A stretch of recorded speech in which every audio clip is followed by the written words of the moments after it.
So if I was starting a business and I didn't really have any money and I needed a loan, here's one strategy that I would use in certain circumstances. So let's say, for example, the startup cost is going to be a few $1,000s, $2,000, maybe a bit more, maybe $6,000, and you don't have that money, but you don't really want to apply for a full-on business loan. Typically applying for a full business loan can require a lot of work. You might need to write a formal business plan. So what I would probably do in this case is I would use my personal credit card. Assume you have a credit card with enough of a limit that you can pay maybe that $4,000 to $6,000 to start your business. So I do not whatsoever recommend using a credit card for long-term debt, but I would initially make those purchases on a credit card.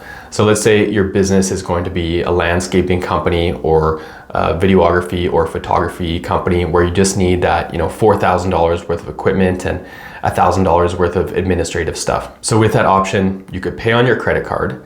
And then the nice thing about a credit card is it has a 1-month cycle. So let's say that your credit card billing cycle is from the 1st to the 30th of each month. You could make the purchase for that camera equipment or that landscaping equipment on the 1st of the month. And then your bill doesn't even come due until the end of the month. But then you get a 3-week grace period, typically a 21-day period where you don't actually have to pay interest.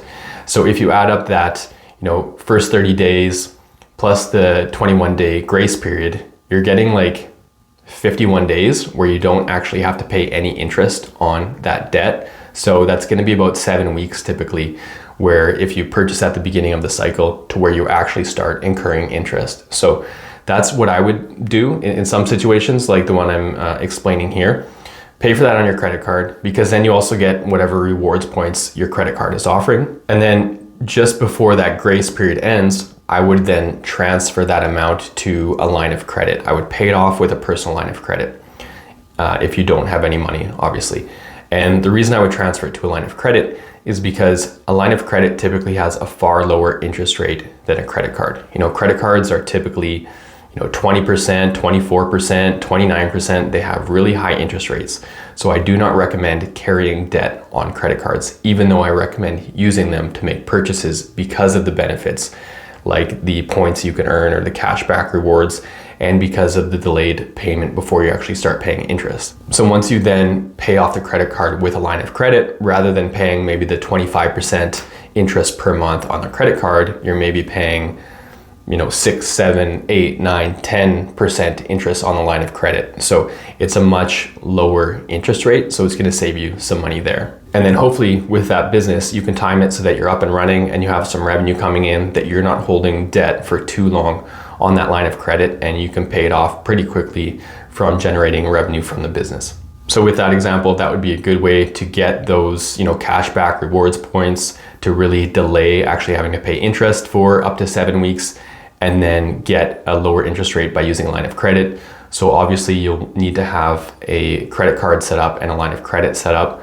And I would recommend getting those set up before quitting your job. If you have a job and you are going to be quitting it to start your business, it's going to be a lot harder to get a line of credit or a credit card if you don't have stable income. Now, if you don't have a line of credit or a credit card and you want to implement this strategy, I would look out for pre-approvals. Your bank might give you a pre-approval on a credit card or line of credit, and you can take advantage of that. The nice thing about that is if you are pre-approved, then they don't do a hard credit check on you, which is nice because a hard credit check can negatively affect your credit score. And now another thing that can be useful is sometimes a credit card will offer what's called a free balance transfer, where you can transfer, debt from one credit card to another, and they'll let you hold debt on that credit card for an extended period of time, maybe 6 months or 12 months without having to pay interest.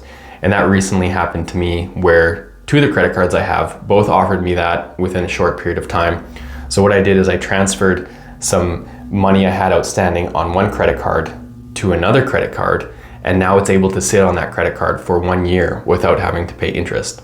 So even though I could pay it back, and I always do pay it back, again, I never recommend holding debt on a credit card where you're paying interest. But in this case, they basically said, hey Josh, we'll let you carry debt for a year for free with no interest. Are you interested?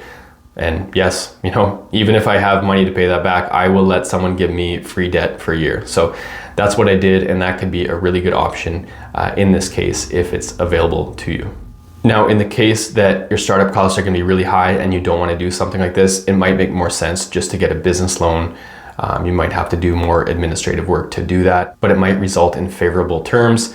You could maybe even get a secured loan where it's tied to some type of asset, like some landscaping equipment, that would give you better interest rates. But this is just one option that I thought I would discuss because it could be beneficial if you are strategic in certain circumstances. So if you liked the video, please click like. I hope that was useful, and you can check out my other videos on YouTube. I've got dozens of them on business management and business startup topics.